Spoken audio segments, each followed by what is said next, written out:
Isang maimpluwensyang negosyanteng Arabo ang kumuha ng yaya para sa kanyang anak na babae na may autism, ngunit may mga natuklasan ang mga nakatagong kamera na hindi niya kailanman inaasahan.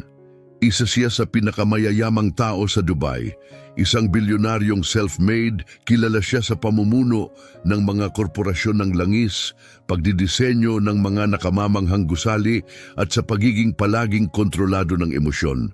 Ngunit kahit isa sa kanyang mga tagumpay ay hindi siya napaghandang maging ama, lalo na't ang kaisa-isa niyang anak na si Layla ay na-diagnose na may matinding autism matapos ang biglaang pagkamatay ng kanyang ina. Nawala ang kulay ng mundo ng bata, wala ng mga salita, wala ng tawa, at bawat eksperto ay nabigong tulungan siya. Hanggang sa dumating ang isang babae na nagbago ng lahat. Hindi siya isang lisensyadong therapist, wala siyang formal na pagsasanay o akademikong titulo. Tanging isang taus-pusong liham ng rekomendasyon mula sa isang malayong klinika, sanayon at isang kupas na litrato ng bata sa kanyang pitaka. Tinanggap siya ng bilyonaryo, hindi dahil sa tiwala, kundi dahil sa purong kawalan ng pag-asa. Gayunpaman, may kung anong kakaiba sa kanya. Ngunit unti-unti, napansin nilang ngumiti si Layla. Pagkatapos ay umaawit ng himig hanggang sa nagsimula siyang magsalita ng mga salitang walang nagturo sa kanya. Ang negosyante na likas na mapaghinala at kontrolado ay pinakabitan ng mga nakatagong kamera ang buong mansyon. Kailangan niyang maunawaan kung ano ang nangyayari sa likod ng mga pintuan. Ang kanyang natuklasan ay hindi lang binago ang pananaw niya sa kanyang anak, pati siya ay pinaiyak. Binuwag siya nito. Ngunit bago tayo magpatuloy, huwag kalimutang mag-subscribe, i-like ang video at i-turn on ang notifications. Sa ganitong paraan, maibabahagi pa namin sa inyo ang mas maraming nakaka-inspire na kwento tulad nito. Si Youssef Kassan ay itinayo ang kanyang imperyo mula sa wala. Nagsimula siya sa isang maliit na kwarto sa Sharjah at kalaunan ay naging may-ari ng mga marangyang resort mula Abu Dhabi hanggang Amalfi Coast. Nirerespeto siya ng mga tao, kumilos ang mga investor kapag siya'y nagsalita. Ngunit sa loob ng kanyang napakalaking ari-arian sa Dubai, may isang bagay na hindi niya makontrol, ang katahimikan ng kanyang anak. 7 taong gulang pa lamang si Layla. Wala siyang nasambit na kahit isang salita mula nang mamatay ang kanyang ina sa isang malagim na aksidente sa Emirates Highway, 2 taon na ang nakalipas. Matapos ang libing, tuluyan siyang nag-shutdown. Hindi siya tumitingin sa mata ng tao, hindi siya tumatawa o tumutugon, para bang lumipat siya sa ibang mundo, isang mundong hindi kayang abutin ng iba. Maghapon siyang nagkukulong sa kwarto, umiindayog ng dahan-dahan. Mahina ang himig na inaawit at takot sa malalakas na tunog na para bang pagsabog. Tinawag ito ng mga doktor na autism. Ayon sa mga therapist, ito'y regression na dulot ng trauma. Si Youssef, na sanay na lutasin ng multi-million-dollar na problema, ay wala ring magawa. Ipinatawag niya ang pinakamahusay na doktor mula sa Switzerland, mga therapist mula Boston, at pinatayo pa ang isang buong pakpak ng kanyang mansyon bilang therapeutic oasis, kumpleto sa interactive walls, kalmadong ilaw at makabagong programa. Wala pa ring epekto hanggang sa dumating si Carmen. Wala siyang kaugnayan sa anumang ahensya. Ang kanyang resume ay halos 1 pahina lang. Walang advanced education, walang engranding kwalifikasyon. Tanging isang payapang ngiti sa kanyang larawan sa pasaporte at isang sulat ng rekomendasyon mula sa isang simpleng klinika sa Ghana. Ilang taon siyang nag-alaga ng mga batang may espesyal na pangangailangan sa mga liblib na pamayanan at tumulong sa pagpapalaki ng 6 na pamangkin nang mamatay ang kapatid nila. Iyon na ang buong background niya. Sa una, ayaw pa ni Youssef na makipagkita sa kanya. Ngunit si Jasmine, kapatid ni Youssef, ang nakahanap kay Carmen sa isang online forum at nakiusap na bigyan siya ng kahit 1 linggo. Hindi para ayusin si Laila, sabi ni Jasmine, kundi upang makasama siya. Walang therapy na istruktura, walang pressure. Pagod na at wala nang ibang mapagpilian, pumayag si Yusef. Nang unang dumating si Carmen sa Marangyang Almasri Estate, suot niya ang isang simpleng olive green na headscarf at may dalang bag na puno ng mga laruan na gawa sa tela at sinulid. Magalang siyang yumuko at marahang nagsalita. Hindi ako milagro, Ginoo. Nakikinig lamang ako. Tumimo iyon kay Yusef. Sa unang araw, hindi tumugon si Laila, pati sa ikalawa. Hindi pinilit ni Carmen ang anumang interaksyon. Tahimik lang siyang umuupo, inaawit ang mga lalabay sa ilalim ng kanyang hininga. Paminsan-minsan, igugulong niya ang isang makulay na bolang gawa sa beads papunta kay Laila. Walang reaksyon. Ngunit nagpatuloy si Carmen. Pagsapit ng ika-4 na araw, may napansin si Yusef. Matagal na niyang ipinalagay ang mga nakatagong kamera sa buong mansyon. Maliit, halos di mapansin, sa likod ng chandelier at mga pintuan. Hindi dahil paranoid siya, kundi dahil gusto niyang kontrolado ang lahat. Gusto niyang alam ang lahat ng nangyayari sa kanyang bahay. Sa linggong iyon, binuksan niya ang live camera feeds sa kanyang telepono dahil sa pagkamausisa. At ang nakita niya ay nagpatahimik sa kanya. Ipinalatag ni Carmen ang isang kumot sa sahig. Tahimik na nakaupo si Laila sa gilid, nakatitig sa sahig. Naglagay si Carmen ng maliit na salamin sa harap niya. Isang simpleng kilos. Pagkatapos ay marahang binulungan. Magandang dalaga, tingnan mo ang mukhang ito, tingnan mo kung gaano siya katapang. Hindi nagsalita si Laila, ngunit hindi rin siya umiwas. Nagpatuloy si Carmen sa mahihinang awitin, hindi kailanman nagbigay ng utos o nagtanong.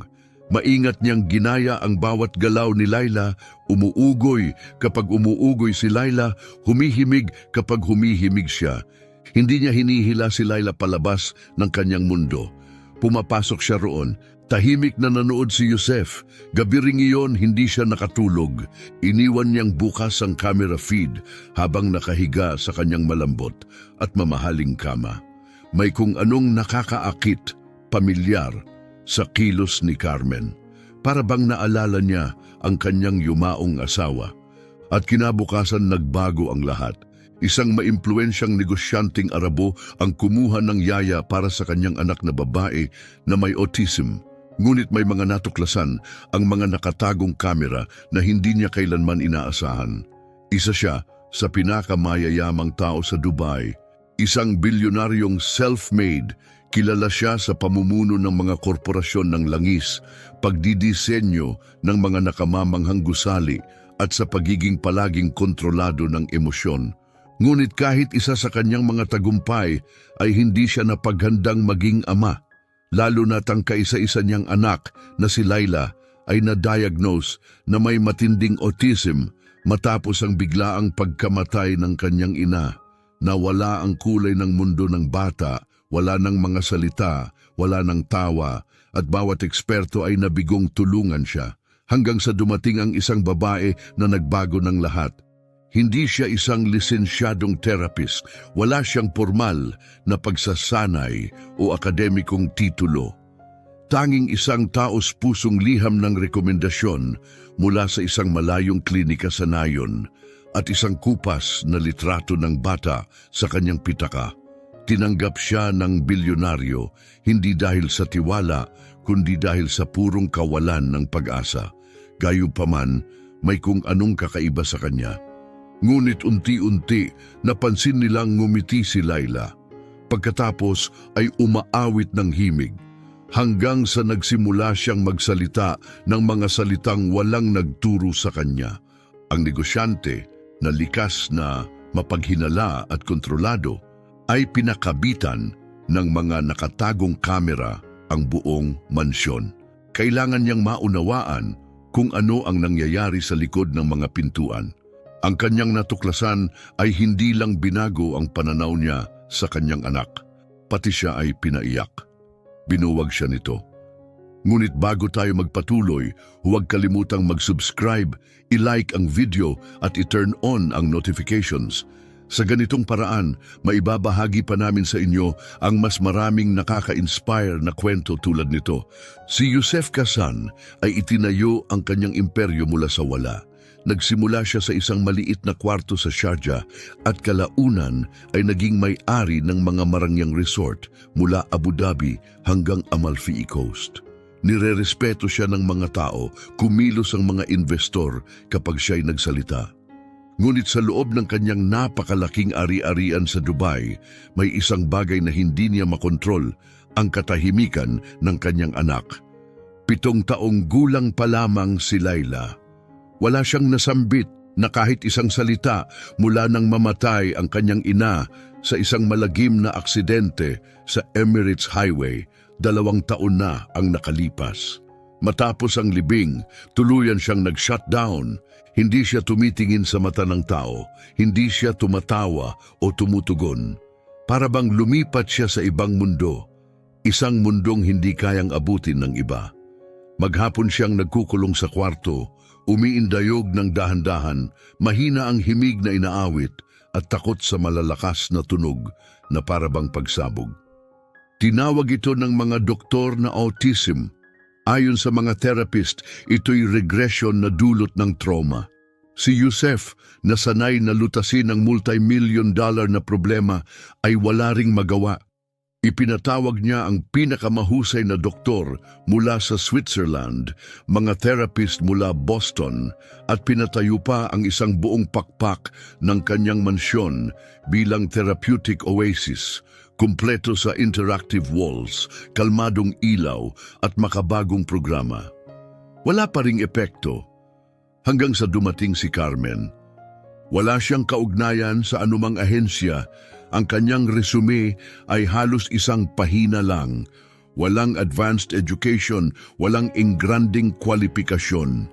Tanging isang payapang ngiti sa kanyang larawan sa pasaporte at isang sulat ng rekomendasyon mula sa isang simpleng klinika sa Ghana.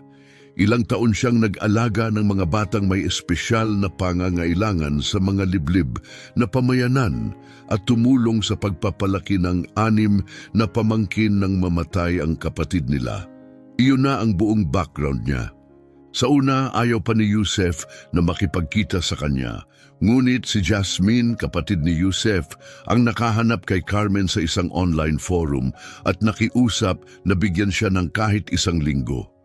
Hindi para ayusin si Laila, sabi ni Jasmine, kundi upang makasama siya.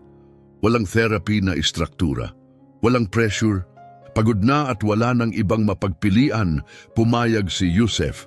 Nang unang dumating si Carmen sa marangyang Al-Masri Estate, suot niya ang isang simpleng olive green na headscarf at may dalang bag na puno ng mga laruan na gawa sa tela at sinulid. Magalang siyang yumuko at marahang nagsalita. Hindi ako milagro, Ginoo. Nakikinig lamang ako. Tumimoy yon kay Yusef. Sa unang araw, hindi tumugon si Laila. Pati sa ikalawa, hindi pinilit ni Carmen ang anumang interaksyon. Tahimik lang siyang umuupo, inaawit ang mga lullaby sa ilalim ng kanyang hininga. Paminsan-minsan, igugulong niya ang isang makulay na bolang gawa sa beads papunta kay Laila. Walang reaksyon, ngunit nagpatuloy si Carmen. Pagsapit ng ika-4 na araw, may napansin si Yusef. Matagal na niyang ipinalagay ang mga nakatagong kamera sa buong mansyon, maliit, halos di mapansin sa likod ng chandelier at mga pintuan. Hindi dahil paranoid siya, kundi dahil gusto niyang kontrolado ang lahat. Gusto niyang alam ang lahat ng nangyayari sa kanyang bahay. Sa linggong iyon, binuksan niya ang live camera feeds sa kanyang telepono dahil sa pagkamausisa. At ang nakita niya ay nagpatahimik sa kanya. Ipinalatag ni Carmen ang isang kumot sa sahig. Tahimik na nakaupo si Laila sa gilid, nakatitig sa sahig. Naglagay si Carmen ng maliit na salamin sa harap niya, isang simpleng kilos. Pagkatapos ay marahang binulungan, "Magandang dalaga, tingnan mo ang mukhang ito, tingnan mo kung gaano siya katapang." Hindi nagsalita si Laila, ngunit hindi rin siya umiwas. Nagpatuloy si Carmen sa mahihinang awitin, hindi kailanman nagbigay ng utos o nagtanong. Maingat niyang ginaya ang bawat galaw ni Laila. Umuugoy kapag umuugoy si Laila, humihimig kapag humihimig siya. Hindi niya hinihila si Laila palabas ng kanyang mundo. Pumapasok siya ron, tahimik na nanood si Yusef. Gabi ring iyon, hindi siya nakatulog. Iniwan niyang bukas ang camera feed habang nakahiga sa kanyang malambot at mamahaling kama. May kung anong nakakaakit, pamilyar sa kilos ni Carmen. Para bang naalala niya ang kanyang yumaong asawa. At kinabukasan, nagbago ang lahat. Isang hapon, nagdala si Carmen ng maliit na mangkok na luwad na may tubig. Dahan-dahan niyang isinawsaw ang kamay ni Leila sa loob nito. Sa pagkagulat ni Yusef, hindi umurong ang bata. Pagkatapos mahinang tinapik ni Carmen ang gilid ng mangkok, lumilikha ng banayad na ritmo. Mga patak ng ulan, Leila, mahina niyang sabi. Mga patak ng ulan, nakikipag-usap sa mga bulaklak. At pagkatapos, sa isang kisap mata, halos hindi na malayan, ngumiti si Leila. Habang nanonood mula sa kanyang telepono, natigilan si Yusef. Paulit-ulit niyang pinanood ang sandaling iyon. Totoo ito, ngumiti ang kanyang anak at may kung anong nagbago sa kaibuturan niya. Unti-unting lumuwag ang mahigpit niyang hawak sa kontrol, istruktura at katiyakan.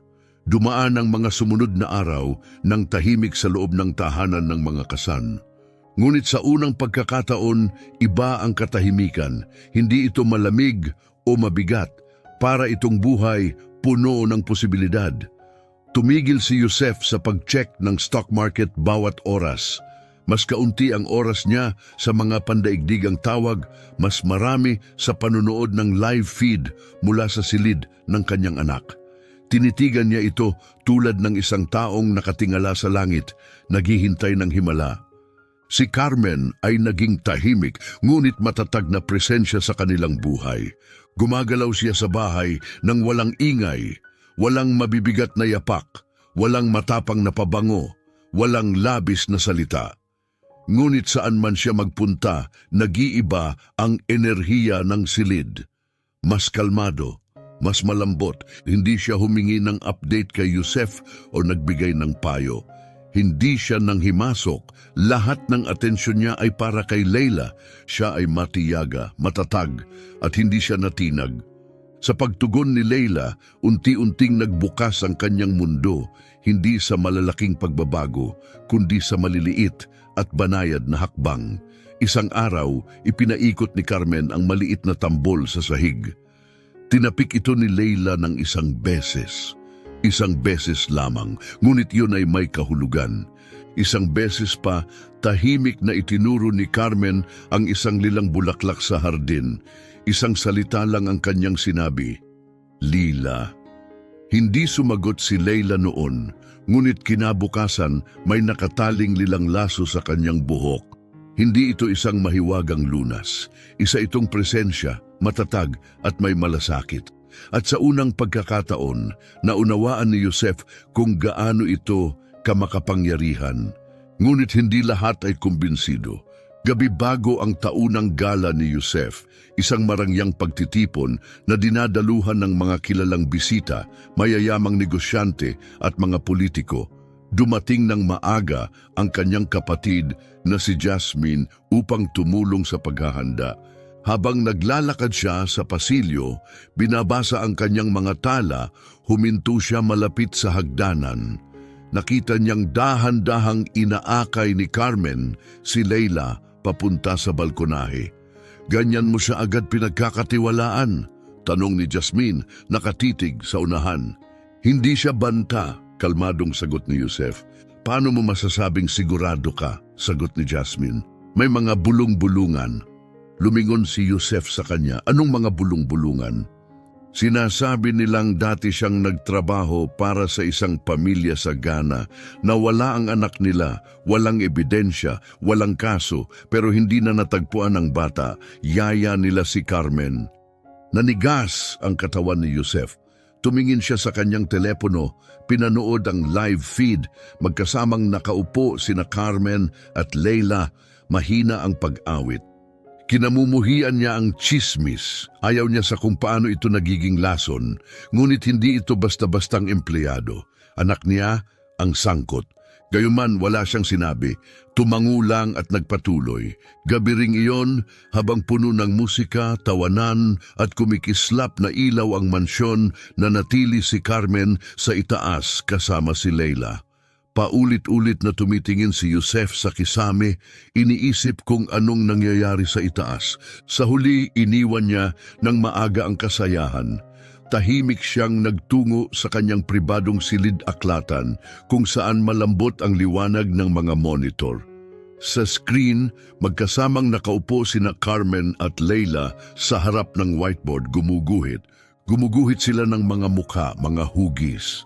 Nanginginig ang kamay ni Leila habang hawak ang marker, ngunit hindi siya tumutol. Nang dahan-dahang ipinatong ni Carmen ang kanyang kamay sa kamay ni Leila upang gabayan ang guhit, hindi ito iniwas ng bata. At may nangyaring hindi maipaliwanag ni Yusef. Tumingin si Leila kay Carmen. Gumalaw ang kanyang mga labi. Ma, halos tumigil ang tibok ng puso ni Yusef. Lumapit siya, pinisil ang screen sa hindi makapaniwalang damdamin. Nagsalita si Leila. Tinawag niya itong Ma.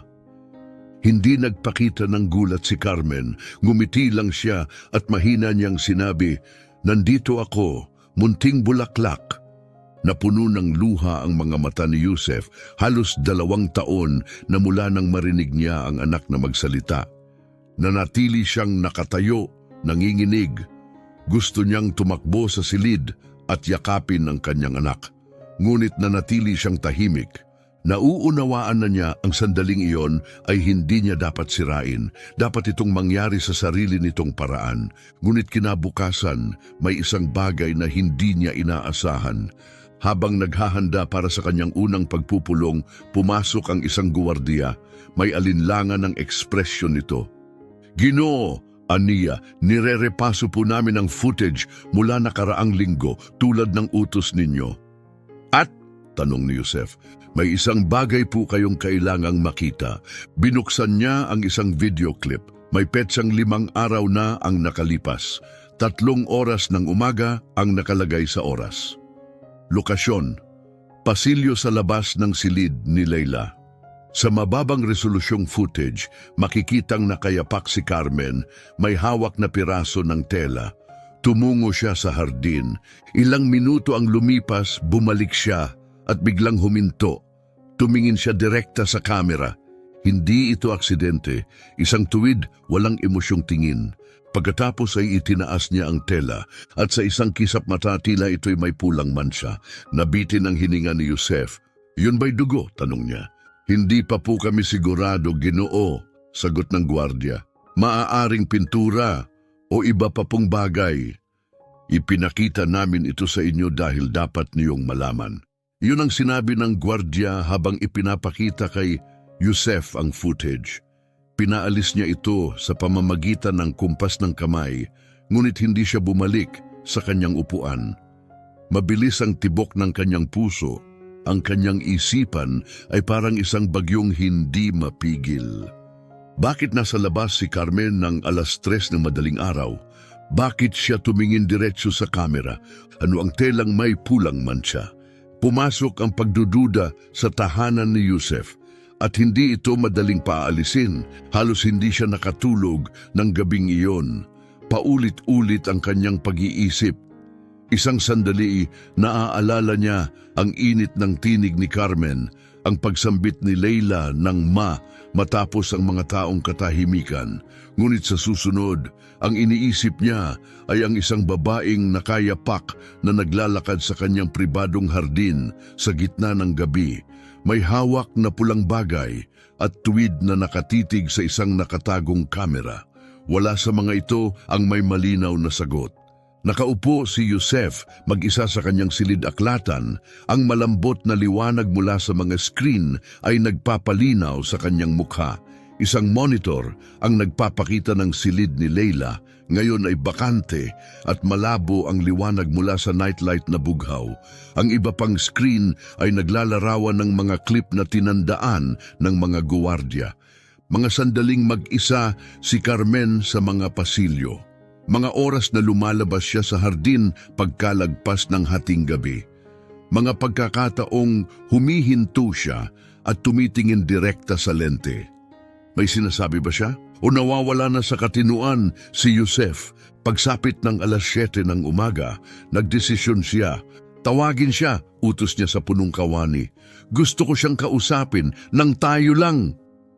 Pagpasok ni Carmen, magkasalikop ang kanyang mga kamay sa harapan. Ang kanyang headscarf ay kulay krema ngayon, katugma ng malambot na kulay ng kanyang dumadaloy na damit. Walang takot sa kanyang muka, kalmado lang, at may bahid ng hindi mabasa. Ipinatawag ninyo ako, Ginoo, mahinahon niyang sabi. Hindi tumayo si Yusef, hindi rin siya inalok ng upuan. Pinapanood ko ang mga kamera, wika niya. Alam ko, sagot ni Carmen. Marahan, yumanig sa kanya ang sagot na yon. Kumunot ang kanyang noo. Alam mo palang kinukuhanan ka ng video? Tumango siya. Siyempre, at tumingin ka pa diretso sa kamera para bang may itinatago ka. Hindi siya natinag. O baka, anya, gusto ko talagang makita mo. Makita ang ano? Tanong ni Yusef, naninigas ang boses. Dahan-dahan siyang lumapit ng isang hakbang. Makita mong wala akong itinatago. Tumayo si Yusef. Mas matigas na ang tinig. Ipaliwanag mo kung bakit ka nasa hardin ng 3:00 ng madaling araw, hawak ang telang tila may dugong mantsa. Huminga ng malalim si Carmen, isang paghahalo ng buntong hininga at bahagyang tawa. Payapang inilabas niya mula sa kanyang bag ang mismong telang iyon. Ipinatong niya ito sa mesa. Isang panyo ng bata, pula, oo, ngunit may burdang mga sunflower. Ang tela'y maliit, gamit na, at nanlalambot na sa gilid. Nakita ko ito malapit sa fountain, wika niya. Malamang ay itinapon ni Leila mula sa kanyang bintana. Umiyak siya kinabukasan pero hindi niya maipaliwanag kung bakit, kaya kinuha ko ito bago sumikat ang araw. Tiningnan niya si Yusef sa mata at tumingin ako sa kamera dahil alam kong pinapanood mo ako. Gusto kong ipakita sa iyo kung ano ang totoong malasakit. Tinitigan ni Yusef ang panyo, nararamdaman niya ang init ng kahihiyan sa batok niya, ngunit hindi pa tapos si Carmen. Nagtrabaho ka raw sa isang pamilya sa Ghana, marahang sabi ni Yusef, na walang bata, binanggit ang pangalan mo sa kaso. Nanikip ang panga ni Carmen sa loob lang ng isang iglap. Oo, sagot niya, ang pangalan niya ay Ama, 6 na taong gulang, may epilepsy siya. Habang may seizure, tumakbo siya papasok sa gubat. Ako ang nakahanap sa katawan niya, 2 araw ang lumipas. Saglit siyang tumigil. Ngunit walang nakakaalala sa bahaging iyon. Nanikip ang dibdib ni Yusef. Bakit hindi mo sinabi sa akin nun pa? Tatanggapin mo ba ako kung ginawa ko yon? Nabitin sa ere ang tanong, parang patalim. Walang sagot si Yusef. Hindi ako milagro, muli niyang sabi, halos bulong. Isa lang akong taong nakikinig. Minsan, iyon lang talaga ang kailangan ng isang bata. Hindi mas maraming therapy, hindi mas maraming katahimikan.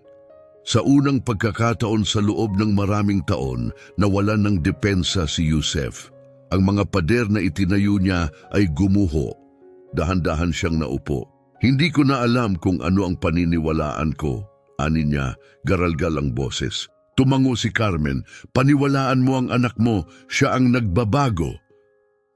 At para bang nakikinig ang sansinukob, biglang lumitaw si Leila sa pintuan. Hindi siya umiiyak, hindi siya tumakbo. Tahimik siyang lumakad, nakayapak at dahan-dahang inilagay ang kanyang kamay sa kamay ni Carmen. Nanatiling nakatigil si Yusef. Hindi pa kailanman lumapit ang kanyang anak sa sinuman. Hindi siya kailanman pumasok sa silid ng walang takot. Ngayon siya ay kalmado, matatag. Ngumiti si Carmen at tumingin sa bata. Handa ka na ba sa hardin, munting bulaklak? Tumango si Leila ng isang beses at sabay silang lumabas ng silid. Nanatiling tahimik si Yusef, ang puso'y kumakabog, hindi dahil sa takot, kundi sa isang mas mapanganib na bagay, pag-asa. Ngunit ang marupok na pag-asang iyon ay malapit ng subukin. Dahil may isa pang nanonood ng mga footage at hindi siya tulad ni Yusef, hindi siya ganun kapagpapatawad. Habang papalubog ang araw sa disyerto, nakatayo si Yusef sa balkonahe, humihigop ng kape, pilit kinakalimutan ng tensyong dala ng araw. At bigla tumunog ang kanyang telepono, hindi pamilyar ang numero, ang country code, Ghana. Nag-alinlangan si Yusef, ngunit sinagot ang tawag. Ginoong Kasan, tanong ng isang tinig ng lalaki, banayad, may accent, ngunit kontrolado. Oo, sino ito? Ako si Dr. Roberto Fuentes, sabi ng lalaki. Ako ang dating direktor ng klinikang pinagtatrabahuhan noon ni Carmen. Naiintindihan kong kasalukuyan siyang nagtatrabaho para sa inyo. Umayos ng upo si Yusef. Bumilis ang tibok ng kanyang puso. Sinilip ko na ang kanyang nakaraan. Maingat niyang sagot. Alam ko, tugon ni Dr. Fuentes. Iyon ang dahilan ng tawag kong ito. Nagkaroon ng katahimikan, mahaba, mabigat.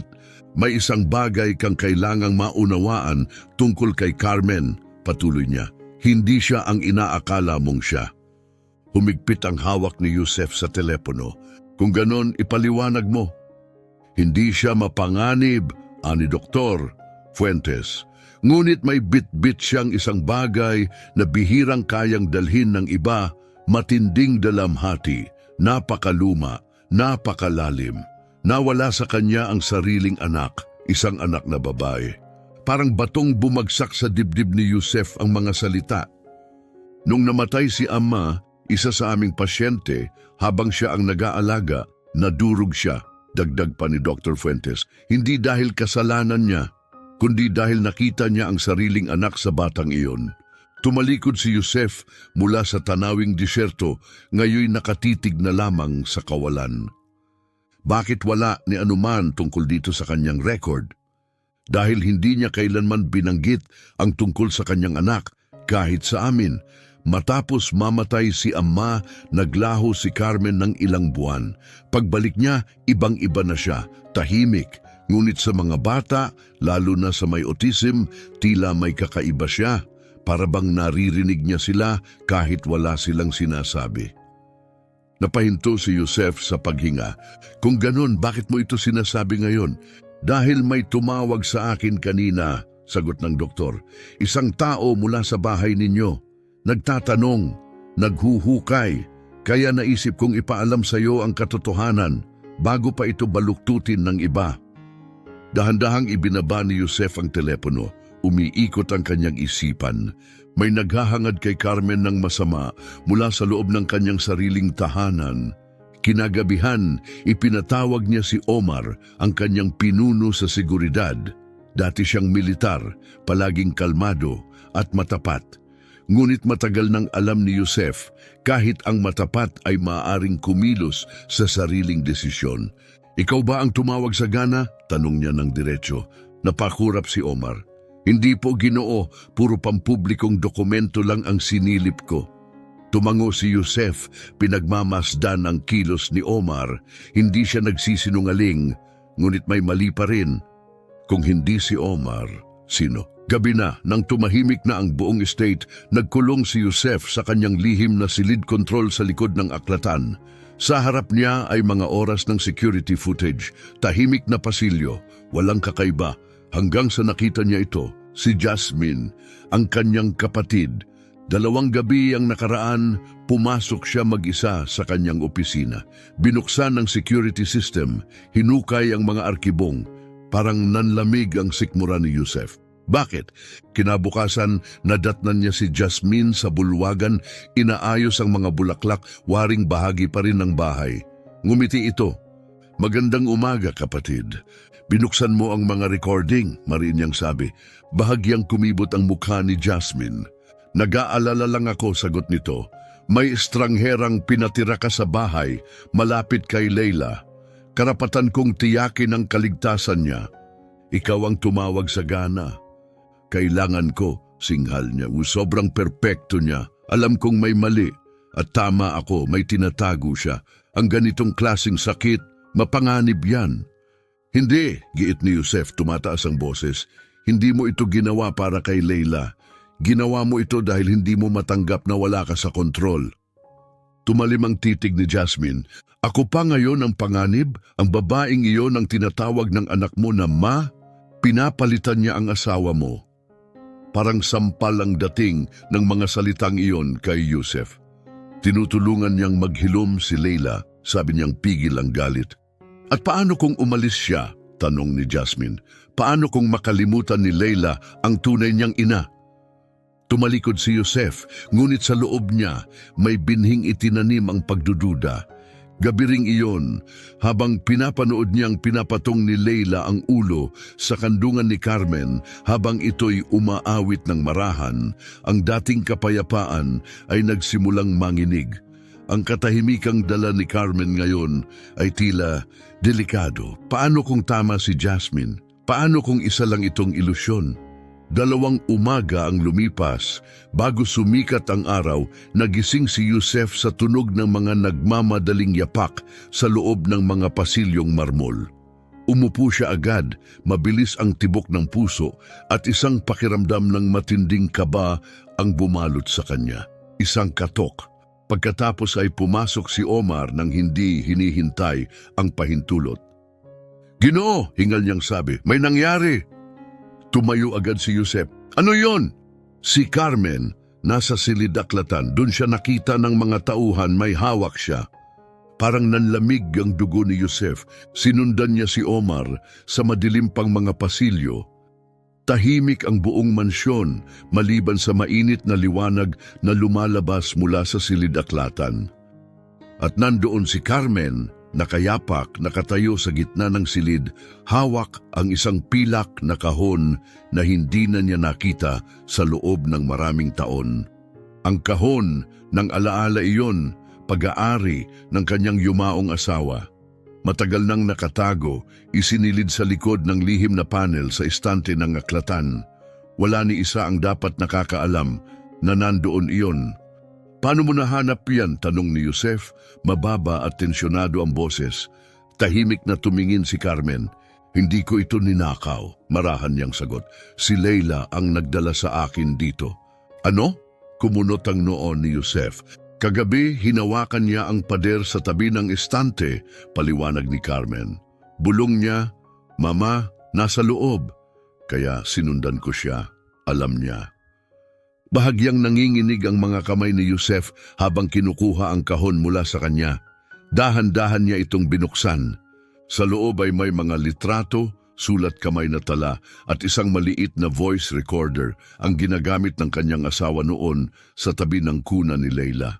Lahat ay buo, walang gumalaw, ngunit wala sa mga ito ang makapaliwanag kung paanong isang estranghero, isang babae, ang nakahanap sa bagay na kahit mga tauhan ni Yusef ay hindi alam. "Gusto ko ng katotohanan," garalgal ang boses niya.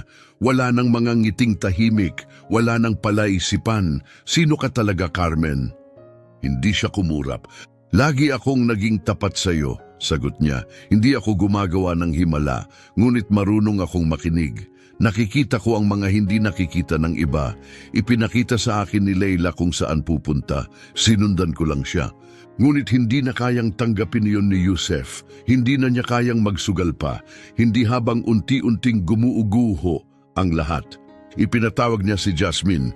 10 minuto pa lang, pumasok na ito. Nakasuot pa ng bathrobe, may bahid ng tagumpay sa ngiti. Sa wakas, dumating na ang bagyong pinasimulan niya. "Kailangan na niyang umalis," sabi ni Jasmine bago pa makapagsalita si Yusef. Hindi tumutol si Carmen. Tumalikod siya patungong pintuan ng walang protesta, walang luha, walang pagtutol, katahimikan lang. Ngunit bago siya tumawid palabas, tumigil siya at lumingon kay Yusef. Kailangan niya ng kaligtasan, wika niya tahimik ngunit matatag. "Hindi takot, pagsisisihan mo ito." At tuluyan na siyang umalis. 2 oras matapos yon, nagising si Leila. Iba ang pakiramdam ng bahay. Hindi siya ngumiti, hindi siya kumanta, hindi siya humiling na pumunta sa hardin. Nang pumasok si Yusef sa kanyang kwarto, tumingin si Leila sa kanya ng totoong tingin at pabulong na sinabi, "Ma!" Umupo si Yusef sa tabi niya, sinubukang aliwin siya, hinawakan ang kanyang maliit na kamay. Ngunit marahan siyang umiwas. Gabi ring iyon, muling bumalik ang katahimikan sa mansyon, ngunit hindi na ito ang banayad at nakagagaling na katahimikang dala ni Carmen. Matulis na ito ngayon. Hungkag, isang uri ng katahimikan na parang kapayapaan ang bihis, ngunit kalungkutan ang laman. Sa sumunod na 3 araw, unti-unting bumalik si Leila sa dati. Hindi na siya tumutugon sa musika, ayaw na niyang kumain, hindi siya tumitingin sa kahit sino, hanggang sa dumating ang huling pasubok. Sinubukan ng isang therapist mula Germany na abutin siya gamit ang flashcards. Bigla siyang sumigaw, isang malakas, primal, masakit na sigaw na tila pumutol sa buong silid at winasak ang anumang natitirang pag-asa. Niyakap niya ang sarili, parang isang bulaklak na nasusunog, walang tumalab, hindi laruan, hindi ilaw, ni boses ni Yusef. Gabi ring iyon, muling bumalik si Yusef sa control room. Muli niyang pinanood ang mga lumang footage. Si Carmen sa tabi ni Leila, tinutulungan siyang madama ang mga bagay, tubig, kulay, init. Hanggang sa dumating ang sandaling pinangunahan ni Leila si Carmen patungo sa estante. Hindi ito aksidente. 3 beses niyang tinapik ang kahoy sa mismong lugar kung saan nakatago ang lihim na panel. Alam ni Leila, at sa kung anong paraan alam din ni Carmen. Nanginginig ang mga kamay ni Yusef habang dinampot ang kanyang telepono. Tumawag siya. 4 na beses itong nag-ring bago sinagot. "Tama ka," sabi niya, halos hindi marinig ang boses. "Pinaalis ko ang tanging taong tunay na nakakakita sa kanya. Pakiusap, bumalik ka." Nagkaroon ng katahimikan na pagkatapos ang tinig ni Carmen. Hindi siya isang kaso, hindi siya sira, kailangan lang niya ng katotohanan. Mabilis at buong pusong sumagot si Yusef. "Kung ganoon, tulungan mo akong ibigay iyon sa kanya."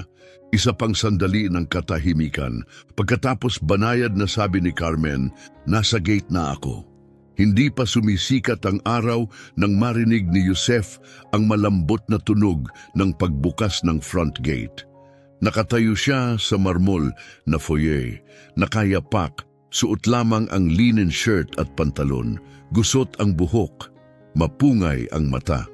Ngunit sa kanyang kalooban, may isang bagay na muling nagising. Tahimik na pumasok si Carmen, hindi na kailangan ng salita, sapat na ang kanyang presensya para punuin ang silid. Sa itaas ng hagdanan, nandoon si Leila. Hawak-hawak ang paborito niyang scarf na may burdang sunflower, mahigpit sa dibdib. Ang liwanag ng umaga ay bumalot sa kanyang figura na parang isang pinta. Tumingala si Carmen, nagtama ang kanilang mga mata. Pagkatapos, bumaba si Leila ng hagdan na kayapak gaya ng kanyang ama. Isang hakbang bawat isa. "Leila," bulong ni Yusef, ngunit hindi siya tiningnan. Lumakad siya diretso kay Carmen at huminto. Parang huminto ang buong bahay sa paghinga. Pagkatapos inangat ni Leila ang kamay at dahan-dahang inilapat sa pisngi ni Carmen. Isa itong maliit na galaw, nanginginig ngunit sinadya. Malambot, kilalang kilala. At pagkatapos marahang sinabi ang salitang walang nakarinig mula pa noong siya'y sanggol. "Ligtas." Bumagsak ito sa katahimikan parang bato sa tubig at ang alon ay dumiretso sa puso ni Yusef. Napuno ng luha ang kanyang mga mata, walang paanyaya, walang tigil. At sa unang pagkakataon, hindi niya ito pinahid. Nakita na siya ni Carmen. Si Yusef Kasan ay hindi isang lalaking umiiyak sa harap ng iba. Minsan lang siyang lumuha mula nang mamatay ang kanyang asawa. At iyon ay lihim sa likod ng mga nakasarang kurtina, isang bote ng arak sa kamay. Wala pang nakakita sa kanya na bumigay. Hanggang ngayon, may bumigay sa kaloob-looban niya. Lumuhod siya, niyakap ng mahigpit ang kanyang anak at idinikit ang kanyang noo sa noo nito. "Patawad!" paulit-ulit niyang ibinulong. "Patawad, Leila!" Lumuhod si Carmen sa tabi nila. Dahan-dahang inilagay ang kanyang kamay sa likod ni Amina. Paharap na tayo ngayon, tahimik niyang sabi. Wala nang paglingon sa nakaraan. Kinabukasan, tinipon ni Yusef ang buong sambahayan sa pangunahing sala. Nakatayo siyang matatag sa tabi ng marmol na fireplace. Nasa tabi niya si Carmen at si Amina ay payapang nakaupo sa kanyang kandungan. Nakatayo si Jasmine malapit, mahirap basahin ang ekspresyon. May utang akong paumanhin sa inyong lahat, panimula ni Yusef. Hinayaan kong palitan ng pagdududa ang tiwala. Pinagdudahan ko ang isang taong nagdala ng kapayapaan sa tahanang ito. Hindi panganib. Simula ngayon, hindi na lamang si Carmen ang tagapangalaga ni Amina. Siya ay pamilya. Tahimik hanggang sa pumalakpak ang isa sa mga batang kasambahay. Sumunod si Omar hanggang sa napuno ng palakpakan ang buong silid. Pati si Jasmine, bagamat mabagal ang galaw ng kamay, at tila may hinahanap pa rin sa kanyang mga mata. Kinagabihan, magkasamang nakaupo sina Yusef at Carmen sa hardin. Si Amina ay naglalaro malapit sa kanila, maingat na pinagsasalansan ang mga makukulay na bato, habang mahina siyang umaawit ng himig sa ilalim ng kanyang hininga. Bakit ka bumalik? Tanong ni Yusef. Hindi naman talaga ako umalis, sagot ni Carmen. May mahinhing ngiti. Naghintay lang ako na buksan mo ang pintuan. Tiningnan niya ang babae sa tabi niya, walang diploma, walang prestihiyo, walang kinang ng titulo. Ngunit nagawa niya ang hindi nagawa ng mga pinakamagagaling na eksperto sa mundo. Sinabi mong may anak ka noon, mahina niyang wika. Tumango si Carmen. Anita ang pangalan niya, 9 na taong gulang. Nilagnat siya. Hindi kami umabot sa tulong. Hindi ko siya nailigtas. Pero nakikita ko siya sa bawat batang kailangang mapakinggan. Tahimik na nanatili si Yusef habang pinagmamasdan si Amina sa ilalim ng papalubog na araw. Umaawit ang bata, walang salita, musika lamang, nagawa sa alaala at pag-asa. Hindi lang ito paghilom. Isa itong mas malalim na bagay, isang bagong simula. Gabi ring iyon may nangyari unang beses sa loob ng 2 taon. Pumasok si Amina sa kanyang silid. Hinila niya ang manggas ni Yusef at iniangat ang mga braso. Tahimik siyang binuhat ng ama, yakap ang munting katawan nito sa kanyang dibdib, mabilis ang pintig ng puso. Habang inilalagay niya sa kama ang bata, naroon si Carmen sa may pintuan. Hindi pa ito ang katapusan, wika niya. Magkakaroon pa rin ng mahihirap na araw. Pero ngayon, alam na niyang hindi na siya nag-iisa. Tumango si Yusef at sa unang pagkakataon sa loob ng maraming taon, yumuko siya at hinalikan ang noo ng kanyang anak. Tumingala siya kay Carmen, nakatayo sa pintuan. Salamat, bulong niya, sa pagliligtas sa amin. Ngumiti si Carmen. Ikaw ang nagligtas sa sarili mo, sagot niya. Kailangan mo lang maalala kung ano ang anyo ng pagmamahal. At gabing iyon, ginawa ni Yusef ang isang bagay na hindi niya naisip na kailanman niyang magagawa. Pinatay niya ang mga kamera dahil ang tiwala ay hindi kailangang bantayan. Sa wakas, natutunan na niyang damhin ito. Lumipas ang mga buwan, hindi na katahimikan ang bumabalot sa mansyon, kundi tawanan. Tawanan ni Amina. Maliwanag, minsan ay sablay, pero totoo.